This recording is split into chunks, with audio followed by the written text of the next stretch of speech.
From CBS 47 and Fox 30, it's time for This Week in the 904. Welcome to This Week in the 904. I'm your host, Emily Turner. This is a community affairs show, and it focuses on politics, public policy, and the issues that affect our local communities. Joining us today is Rick Samples. You are the Deputy Inspector General. For folks who have literally no idea what the Office of Inspector General is, what is it you guys do? Okay, typically when you hear the term Office of Inspector General, you think of three words: fraud, waste, and abuse. And that's what we look at. There's other things as well. There's mismanagement of funds and things like that, but anything that has to do with a city dollar, we can look at. A city dollar, a city employee, a contractor, a subcontractor, a grant, anything like that. We're trying to look to see, are city dollars being spent the way that we intended them to be spent? Are employees being honest? Things like that. And then we will investigate it. We have an investigation side, which I head. We have an audit side. We have a contract oversight piece. And that's kind of where we're at. We're looking at, if we think of fraud, fraud is theft by way of deception. Waste is not necessarily a crime, but it's using the city's resources improperly. If you have a really expensive tool that's assigned to you, you're supposed to use it at work, but you're using it on your side business at home, you're putting a lot of wear and tear on that, so it's wasting that resource. And then abuse could be like abuse of power. If an official had tasked an employee with doing something outside of the scope of their work, and they thought maybe they were going to lose their job if they didn't do it, then that could be one example of abuse. So does it have to be, illegal, unethical, immoral? Do all of those things fall under your umbrella, or is that something totally separate? It doesn't have to be a crime, right? Correct. We are an administrative body, so most everything we look at is administrative. If we, which we often do, we find things that there's a crime that's been committed here, we believe it. We believe there's probable cause by our interviews and evidence gathering. Then what we do is we prepare a package and we send it to the appropriate agency. It could be the U.S. Attorney's Office, the State Attorney's Office, the FBI, whoever the appropriate body is, and we will forward that. We do not put handcuffs on anybody. We just recognize for what it is and pass it on. But many of you guys are former law enforcement, right? That's correct. What is everybody's background? And it's not, it's a pretty big office, right? It's about altogether 12 people, so it's not as big as we'd like. We could use more people. My background is I started with JSO. I worked a total of about 14 years with JSO. Then I went and worked for the Bureau of Alcohol, Tobacco, and Firearms. I worked there for 20 years and retired in 2022. Matt Lassell, he's the Inspector General, he hired me, and I've been in that position ever since. Matt he's retired from the Naval Criminal Investigative Service, NCIS, and so he was in the IG world there with that. We have one other guy who was a federal agent who's our contract oversight fella, and then other people have had various jobs, my investigators and auditors, and so we have a really good team. When it comes to the things that you guys look into, do you come up with it yourself, or you get a tip? Both. We have a tip line. You could go online to our website and give a tip. You can call on the phone. You can write it on a napkin and slip it under the door. We'll take it however we can get it. But we also self-initiate. We know what's going on in the city. We know the money that's flowing, and we'll look at a program and say, we're going to take an example. I'll look at this grant and see this entity promised to do these things. Here are the deliverables that we expect. Did they deliver them? That kind of thing. And the website for folks who might want to send you a tip, what's that? That would be at jacksonville.gov/OIG. So they can go there and submit it. And so from there you get these tips and then you vet them. What does that process look like? How do you decide, this is actually something and this probably isn't? Right. Well, my investigators are very experienced, and so they will look at it, and we take every tip that comes in seriously. We don't just blow them off. We will look at it. We would like to, if people are going to give us a complaint, we would love to talk to you. I think it's been some confusion when people type in and they say, I want to be anonymous, and then they don't leave their information. Well, then I can't talk to them and find out more. So even if you give your name, you can still be anonymous. And so we want to talk to them and vet and see who else knows about this, who else saw it, is there video, things like that, everything we can find out, and then we decide. And then it may be something as simple as I refer it back to the person's supervisor at whatever department. Hey, we heard this, would you verify it and check it out and let me know what you did? Or it may be just advisory, hey, we heard about this, could you fix it? The different levels, all the way up to, like I said, those handing it off to the FBI. And some of these, we're not talking about like a couple $100. We're talking about some of these cases, hundreds of thousands of dollars. When you get the tips in, Would you say this is something that you get like a couple a week, or are you guys just inundated with information? We don't get a couple a week. That's why I'm here. I mean, that's why we go and we speak to Sheriff's Watch. We speak to every community group that'll let us come and talk, because we want people to know who we are. We're the ones that you call when something like that happens. When you believe that city dollars or city personnel are not living up to what they're supposed to be doing, we're the ones to call. So you could call on the phone, however, and we're going to take you seriously. We're listen to your complaint, and then we will decide how far we can go with it. Why is that kind of accountability so important? Because of human nature, people get if they get by with something. Some people have a kind of character that will push it as far as they can go. And if there's an opportunity to steal something, they'll steal it, or somehow give themselves an advantage. They're going to do that, even if it hurts other people or it doesn't belong to them. And when it comes to what you want the public to know, if someone's like concerned or they're afraid, why should they come to you? Well, two things. We can keep them anonymous, like I said, and we're going to listen to them. You don't have to come to our office. If it's a city employee and they feel uncomfortable coming to a city building, we'll meet them anywhere. We will make them comfortable and give the information. We can keep them anonymous. And we also, IG LaSalle is the whistleblower. He's the only person in the city who can designate somebody as a whistleblower officially. So if they're worried about, I'm going to lose my job if I give this complaint, that's what whistleblower protection is for under the Florida statute. Our office is the one that does that. We will assess that and see, sure enough, they have the kind of information. And not everybody gets it. Just because you have a tip doesn't mean you're a whistleblower. Even though that term is commonly used for anybody with information, it's an official designation in the city, and our office is the one that gives it. That's amazing. Okay, well, there's so much more that we're going to talk about. We'll be right back after this. We're actually going to go over some of these reports and investigations that the office has done. We'll be right back after this. From CBS 47 and Fox 30, you're watching This Week in the 904. Welcome back to This Week in the 904. I'm your host, Emily Turner. Joining us today is the Deputy Inspector General from the Office of Inspector General for Jacksonville, Rick Samples. And before we go any further and get into some of the specifics of these investigations, for folks who might think you just cover City Hall and you just oversee City Hall, that's not it at all. That's correct. How far-reaching is your scope? Well, like we said earlier, there's contractors, there's subcontractors. Grantees are one thing that we look at. The city gives a lot of money out. The federal government gives a lot of money. Often we're a pass-through for that money. And so we will look at nonprofits and see, they've made promises to us, we're going to do these services, and did they do them? And were they responsible? For one example, there was a nonprofit, and one of the components of their mission was adult and youth services. So we decided to check and see. We had a complaint about them, about some things, and we looked, while we were there looking, we determined that several of the employees had not had background checks. Well, they had not had approved background checks. These people were working in the building where children were being serviced, and like kind of an after-school kind of program, and they were ineligible because of their background checks. So we partnered with Department of Children and Families, and they came in, they wrote a report as well, and we just made, what we do is we make recommendations. When I was in law enforcement, I would make an arrest and put a guy in jail. We'd go through the court process, and then I would never see the guy again. In this position, it's kind of great because I get to find those things that need to be fixed, and then we make recommendations to the city.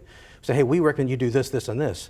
If this program were made a little stronger, if this application were a little more thorough, if your background check was a little better, this may not have happened again. And then they do it. It's great. And we can't make them do it, but we give them that good advice, and then we give them time to respond back to the report and say, we will accept your thing, and we will add this, or we'll make this stronger. So it's great, and they've done that. Well, and that's what I was going to ask is, you guys, when you come out with a report, recommendations don't have any teeth. Right. And so then it's incumbent upon the other party, and what happens from there? I mean, do some people just say no? Some people will say, maybe they won't flat out say no, but we'll take that under advisement, or we hear what you're saying, that kind of thing. Then it's out of our hands. It's like if I were a fire inspector and I said your fire extinguisher is empty, I can't make you buy a new one, but you need to, so your house doesn't burn down. So then the recommendations, when we write our reports, they go to city council, they go to the mayor's office, and those people, the decision makers, can look at that and go, you know what, if they don't tighten up, then maybe we shouldn't fund them again. And that's all we can do, is just make those recommendations. Right. And so with this nonprofit, with the children's, that you partnered with DCF, you said that they were receptive. Yes. and they made changes. What are some of the other, let's go through some of the other ones that we've talked about. One I know well because we have worked together on it is the surplus property program, where basically the state law said you got to give away some surplus property for affordable housing, and then that's basically where city government left it, and it went gangbusters. They did, and what we found out is that the majority of people who got the property, they were supposed to, by the program rules, within 2 years develop affordable housing based on the person's income level, and they were supposed to certify that by a certificate of occupancy. And most of them did not do that, and some of them even sold the property for a profit, which was totally against the spirit of the game. And then, some people made a lot of money on these things. And so what we did, we published our report. Almost immediately, City Council jumped on that and strengthened that, fortified the program, closed the loopholes, made it much more difficult for people to be into this program. We think it's a great idea to have affordable housing. We want the program, we want the city to be in compliance with the law, but we want the people who get those properties to be actually able to develop a property into affordable housing. Right, and also not be a bad actor, because some of these people, they couldn't develop it because they'd never done it before. Right. There were others that then took it and they funneled it all back to, I remember ended up diving through Sunbiz on this fun rabbit hole, yes, where they all ended up funneled back to this LLC, which I could never find in Orlando, and they're now holding on to a ton of properties that should have been affordable that likely will not be. Right. It's, sometimes you get them, sometimes you don't. That's right. From where you sit, because I think you and I share this, like I can do a story about something and then hope that the right thing gets done. You can publish a report and hope the right thing gets done. Is it frustrating for you to sit there and be like, look at this, and then sometimes it doesn't change? Very much.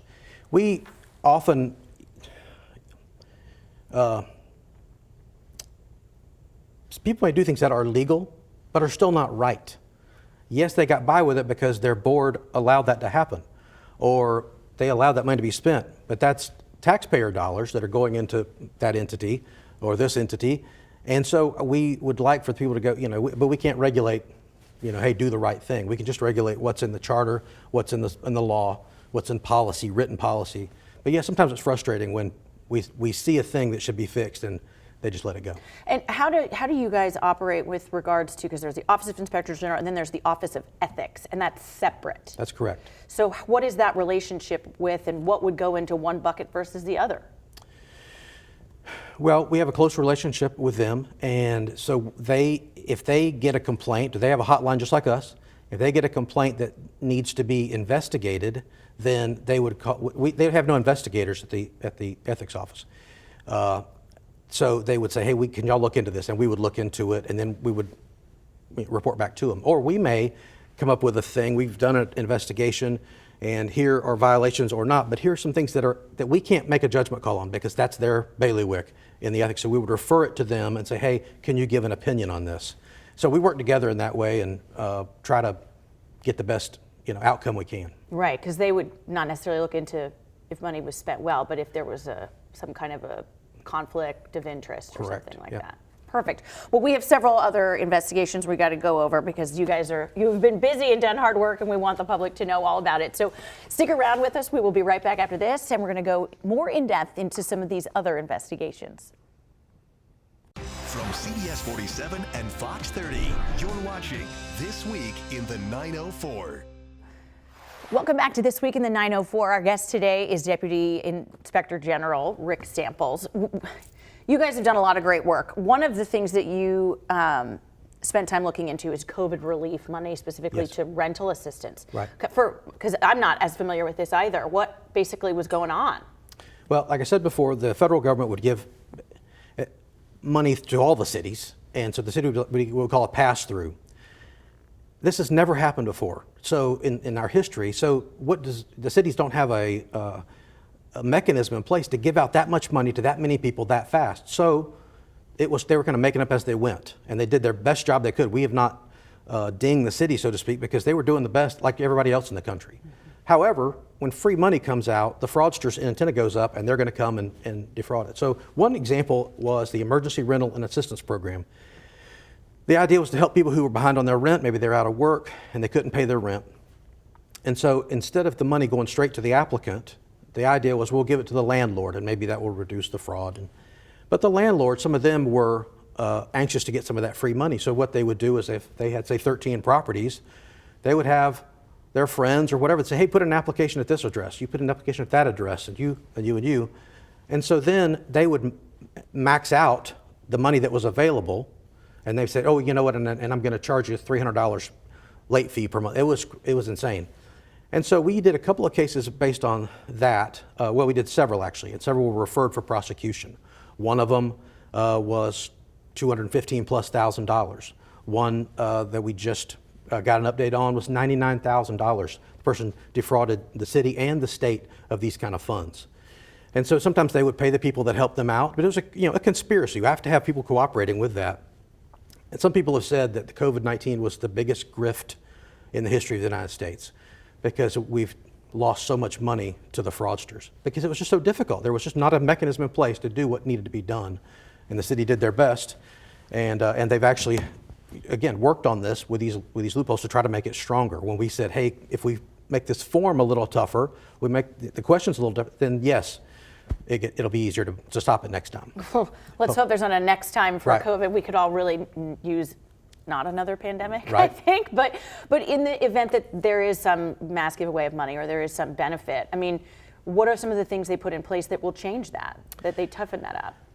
Well, we look at the subrecipients because the city doesn't have, again, the mechanism to hand out all that money. So they used like nonprofits to hand out to vet, to collate those applications, and then give out the money. So what we looked at was we asked them, hey, do you have any fraud detection mechanisms in place? And basically they didn't. And I said, well, have you reported to law enforcement when you did think there's something fraudulent? Well, no, we didn't. They were just trying to make it happen. So we said, hey, you need to put those fraud things in place, and then we're the person you report it to. Or you report it straight to law enforcement. Either way, somebody needs to do a report. And so as we started pulling those strings, they're like, no, we don't fraud. And then as we kept working on it, they're like, well, yes, there was this person and that person. And that's how we got those cases I just told you about. Yeah. And that's a lot of money that just went potentially somewhere it shouldn't have. Their other big number is the solid waste overtime.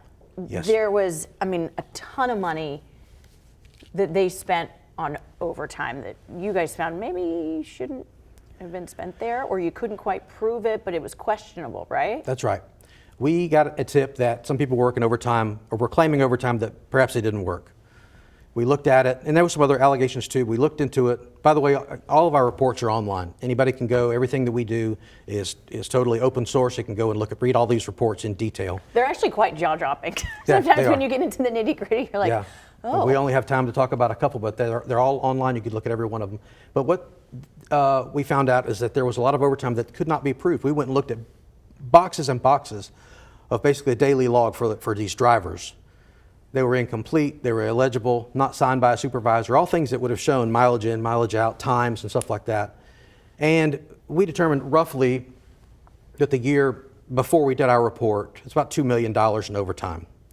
One guy made over $100,000 in overtime. Several made $50,000 plus in overtime.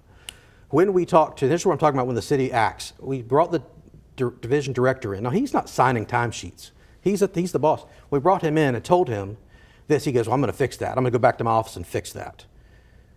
So we did our report and everything, which is online. Just last month, I had my investigator who did that case. I said, hey, circle back and see how did they do. And it was basically cut in half.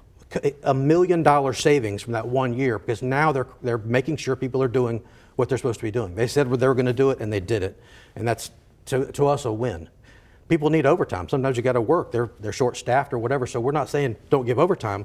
We're just saying to hold people accountable for the money that they claim. They need overtime, and folks need oversight too, because there's somebody else out there keeping you honest. Right. Which sounds like they did, but which is basically the whole point of your job. That's right. Is there anything that really surprises you anymore? 35 years in the game, not much, not really.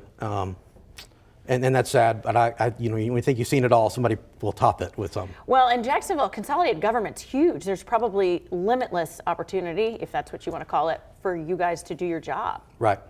All of the different things. Right. Can you talk about anything that you're working on or looking into, or is it not public until the report is public?